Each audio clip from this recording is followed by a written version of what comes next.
नाशिकच्या बागलाण तालुक्यातील अंतापूर येथील श्री क्षेत्र दावल मलिक बाबा देवस्थान हिंदू मुस्लिम ऐक्याचं प्रतीक आणि हजारो भाविकांची श्रद्धा असलेलं हे पवित्र स्थान.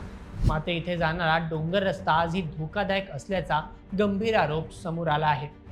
विशेष म्हणजे या प्रश्नांवर एका भाविकाने शासनाच्या विविध विभागांकडे सातत्याने पाठपुरावा केला, अनेक तक्रारी दाखल केल्या, शासकीय कार्यालयांची उंबरठे झिजवले, तरीही आजपर्यंत प्रत्यक्षात रस्ता आणि मूलभूत सुविधांबाबत ठोस निर्णय झालेला नसल्याचा दावा केला जातोय. म्हणूनच आता हा प्रश्न फक्त एका रस्त्याचा नाही, तर दर गुरुवारी आणि विविध धार्मिक कार्यक्रमांमध्ये दर्शनासाठी येणाऱ्या हजारो भाविकांच्या सुरक्षेचाही आहे. मग नेमकं काय आहे हे संपूर्ण प्रकरण? आतापर्यंत कोणत्या विभागाकडे पाठपुरावा झाला आणि अखेर या तीर्थक्षेत्राच्या विकासाचा मार्ग कधी मोकळा होणार? जाणून घेऊया संपूर्ण प्रकरण आजच्या व्हिडिओमध्ये. आजच्या बातमीचे लेखक आहे मेहुल मराठे.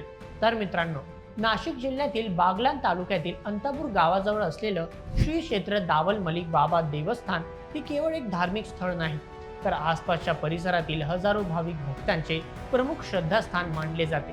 या ठिकाणी दर गुरुवारी त्याचप्रमाणे विविध धार्मिक प्रसंगी हजारोच्या संख्येने भाविक मोठ्या श्रद्धेने दाखल होत असतात.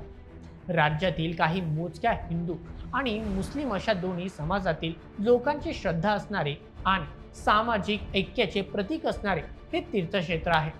अगदी वयोवृद्ध नागरिकांपासून तर महिला आणि लहान मुले देखील या ठिकाणी मोठ्या प्रमाणात येत असतात. मात्र गेल्या काही काळापासून या देवस्थानाकडे जाणारा मार्ग अत्यंत धोकादायक ठरू लागला आहे. म्हणूनच या ठिकाणी येणाऱ्या भाविकांच्या सुरक्षेवर गंभीर प्रश्न निर्माण झाले आहेत. स्थानिक तक्रारदारांच्या म्हणण्यानुसार दावल मलिक बाबा देवस्थानकडे जाणारा रस्ता फारच असुरक्षित आहे. डोंगरांच्या कडेला कुठलीही व्यवस्था नाही. त्याचप्रमाणे पार्किंग पासून तर अनेक मूलभूत सुविधांचा फारच मोठा अभाव आहे. अनेक वेळा असे निर्देशनास आले आहे की या ठिकाणाहून दर्शन घेऊन परत येताना अत्यंत भयानक पद्धतीने जीव मुठीत धरून यावे लागते, कारण ये जा करण्यासाठी कुठल्याही प्रकारचा रोड उपलब्ध नाही.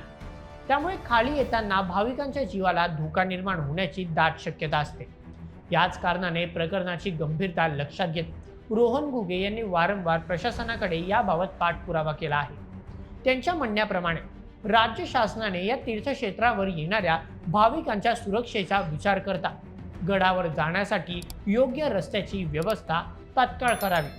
त्याचप्रमाणे या ठिकाणी संबंधित सर्व सुरक्षा व्यवस्थेची पाहणी करण्यात यावी आणि या तीर्थक्षेत्राच्या प्रसिद्धीचा विचार करता याला पर्यटन स्थळाचा दर्जा देण्यात यावा, अशा काही प्रमुख मागण्या करण्यात आलेल्या आहेत. मिळालेल्या माहितीनुसार या प्रकरणी अनेक वेळा लेखी तक्रार नोंदवण्यात आलेली आहे. यामध्ये सार्वजनिक बांधकाम विभाग, वन विभाग, पर्यटन विभाग, महसूल विभाग आणि इतर संबंधित शासकीय कार्यालयांकडे सातत्याने पाठपुरावा करण्यात आला आहे. यामध्ये आणखी एक महत्त्वाची गोष्ट म्हणजे वन विभागाच्या पत्रांमध्ये संबंधित तक्रारीची दखल घेण्यात आल्याचा उल्लेख दिसून येतो. त्याचप्रमाणे नाशिक येथील आयुक्त कार्यालयाने देखील या विषयासंदर्भात मुख्य वनरक्षण कार्यालयाशी अनेक वेळा पत्रव्यवहार केल्याचं समोर आलं आहे. परंतु तक्रारदार रोहन घुगे यांचा असा दावा आहे की एवढ्या मोठ्या प्रमाणात प्रशासकीय पाठपुरावा करून देखील प्रत्यक्षात मात्र रस्ता सुरक्षा उपाययोजना आणि इतर सर्व मूलभूत सुविधांबाबत अजूनपर्यंत कोणताही अपेक्षित निर्णय घेतला गेलेला नाही. याच कारणाने या मुद्द्याला थेट देवस्थानावर श्रद्धा ठेवून दर्शन घ्यायला येणाऱ्या भाविकांच्या सुरक्षेशी आणि त्या धार्मिक पर्यटन स्थळाच्या विकासाशी जोडलं जाते. याचबरोबर या संपूर्ण प्रकरणातील आणखी एक महत्त्वाची बाब म्हणजे उपलब्ध पत्र व्यवहारानुसार हा विषय आदिवासी बहुल मतदारसंघाशी संबंधित असल्याने आदिवासी विकास आयुक्तालय नाशिक यांनीही या निवेदनाची दखल घेतली आहे. आयुक्तालयाने संबंधित प्रकल्प अधिकाऱ्यांना नियमानुसार आवश्यक कार्यवाही करून त्याबाबतचा अहवाल सादर करण्याच्या सूचना दिल्याचे पत्रातून दिसून येते.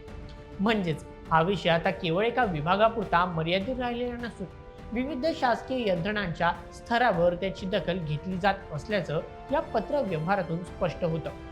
आता या प्रकरणात अंतिम निर्णय घेण्याचा अधिकार अर्थातच संबंधित शासकीय विभाग आणि राज्य शासनाकडे आहे. मात्र जर खरंच अशा प्रकारे हजारो भाविक या ठिकाणी दर्शनाला येत असतील तर त्याचा सुरक्षेच्या दृष्टीने आवश्यक पायाभूत सुविधा उभारल्या जाणं ही काळाची गरज असल्याचं अनेकांचं मत आहे. त्यामुळे आता हे पाहणं महत्त्वाचं ठरेल की अनेक वर्षांपासून सुरू असलेल्या या पाठपुराव्यानंतर संबंधित विभाग प्रत्यक्ष कोणती भूमिका घेतात आणि या तीर्थक्षेत्राच्या विकासासाठी जिल्हा आणि राज्य प्रशासनाकडून नेमकी कोणती पावलं उचलली जातात. म्हणून जर तुम्हालाही असं वाटतं की धार्मिक आणि पर्यटन दृष्ट्या महत्त्वाच्या ठिकाणी सुरक्षित रस्ता, संरक्षण व्यवस्था आणि मूलभूत सुविधा असणे आवश्यक आहे, तर या विषयावरील तुमचं मत आम्हाला कमेंटमध्ये नक्की कळवा आणि अशाच व्हिडिओसाठी सबस्क्राईब करा बोल MH आपल्या यूट्यूब चॅनलला. धन्यवाद.